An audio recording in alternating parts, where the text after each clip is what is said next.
and welcome to Full Circle Purpose. Today I want to talk about emotional intelligence. Emotional intelligence is the ability to recognize, understand, manage, and respond to your emotions, and to do the same with others.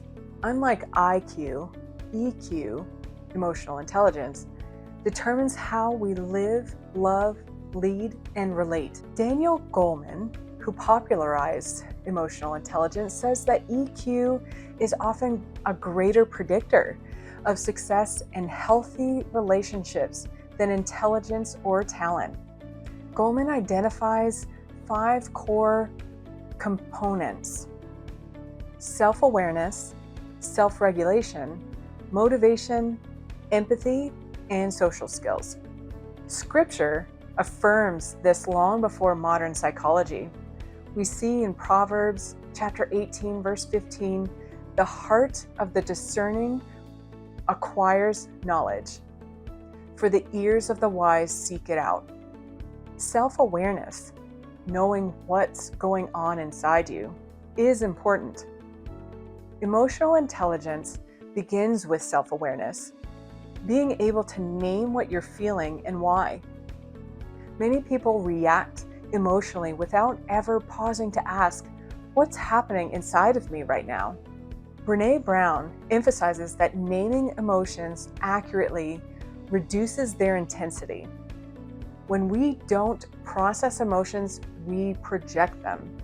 And there is a physical and mental impact of this. Lack of self-awareness increases stress hormones like cortisol, anxiety and emotional reactivity, and chronic tension within the body. In Psalms chapter 139, verse 23, it says, "Search me, O God, and know my heart. Test me and know my anxious thoughts." God invites awareness, not avoidance. We are to partner with God, not just Him, but for us. As we invite God to search us, we need to then be open to the areas that He's prompting within us so that we can know what is going on inside us. After all, God created us. He's given us these emotions. And our emotions matter. They're indicators of something, either something that's good or something that's bad. If we're having anxiety or fear, then we need to find out why. Why are we feeling that way? If we're feeling anger rise up within us, what triggered us? If something causes us joy, then we should be free to experience that joy, because it is the joy of the Lord that gives us strength. And we need strength to get through the day. So we need to have self-regulation. That's responding instead of reacting. Emotional intelligence doesn't mean you don't feel deeply. It means you don't let your emotions control your behavior. Reaction is an instant, but response is intentional. Dr. Viktor Frankl taught, between stimulus and response, there is a space. In that space is our power to choose. Emotional intelligence lives in that pause.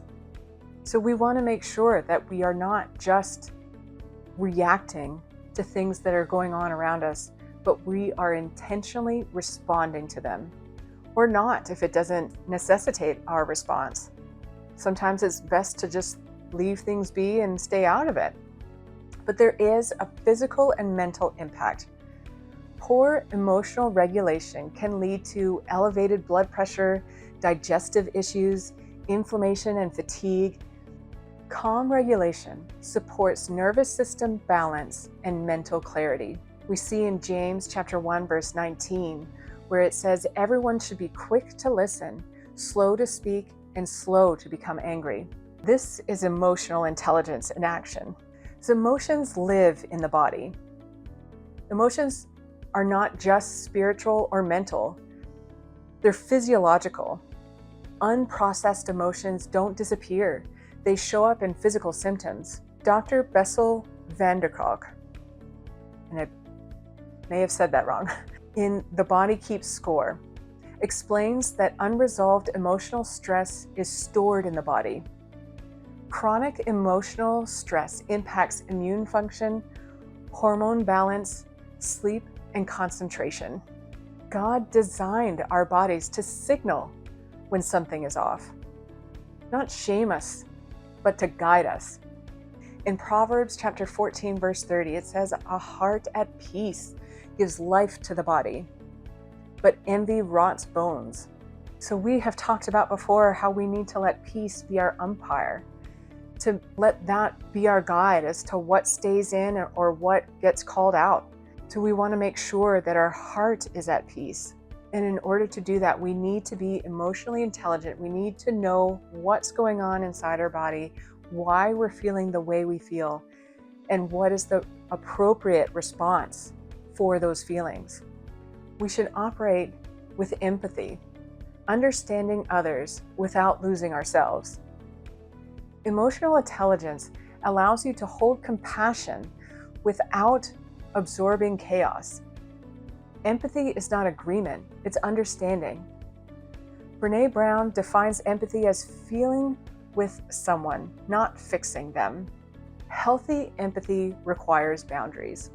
We've talked about boundaries in relationships before, so we know the importance of them.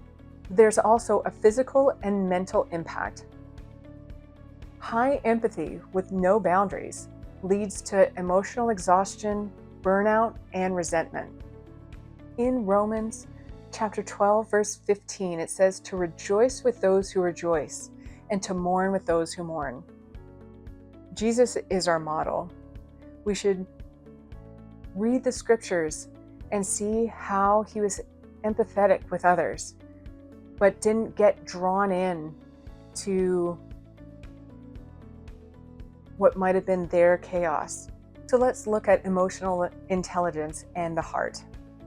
The Bible repeatedly references the heart, not just as an emotion, but the center of thought, will, and decision-making. In Proverbs 4:23, it says, "Above all else, guard your heart, for everything you do flows from it." Emotional intelligence is part of guarding the heart. Like I said, Jesus is our ultimate model of emotional intelligence. He expressed grief, set boundaries, felt compassion without burnout, and responded calmly under pressure. Jesus felt deeply without being driven by emotion, and he lived in emotional truth, not emotional chaos. So what are our takeaways? Things we can do are to pause before reacting, name your emotions honestly, pray through emotional awareness, check where emotions are showing up in your body, and ask, what is this emotion trying to teach me? For in Timothy chapter 1, verse 7, it says, "For God has not given us a spirit of fear, but of power, love, and a sound mind." Emotional intelligence isn't about being perfect. It's about being present. And when we invite God into our emotional life, healing, wisdom, and peace follow. So I hope that this has encouraged you to sit down and ask yourself, why do you feel the way you feel? What are these emotions that are going on inside of me? I hope that it's taught you the importance of having emotional intelligence.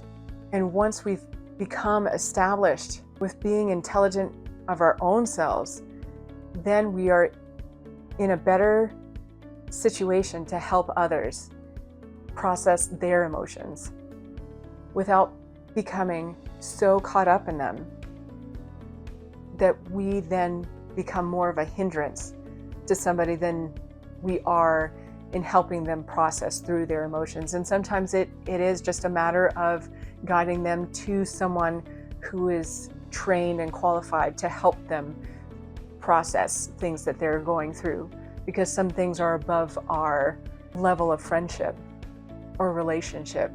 Some things should be dealt on a professional level. It's never wrong to seek counsel through other people, because God has gifted others to help people through potential crisis or to process their emotions for abuse or any number of things that they're dealing with.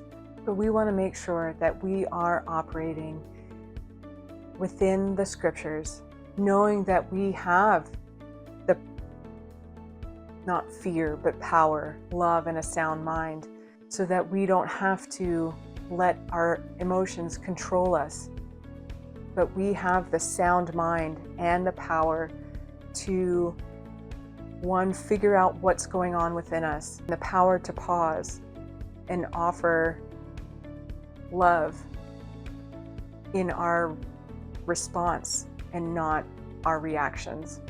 So I hope these actionable takeaways are helpful. I hope that you implement them in your life, because it's not good just to hear that these are things that you can do if you don't take action. So I hope that you do. I hope that this has encouraged you. If it has, then please leave a comment below. I'd love to hear it. If you know of someone that it might benefit as well, please share, like and subscribe so you don't miss a single thing that gets put out here at this channel, because at Full Circle Purpose, we just want to learn from each other and to grow together. So I hope this helps. And until next time, take care. Bye-bye for now.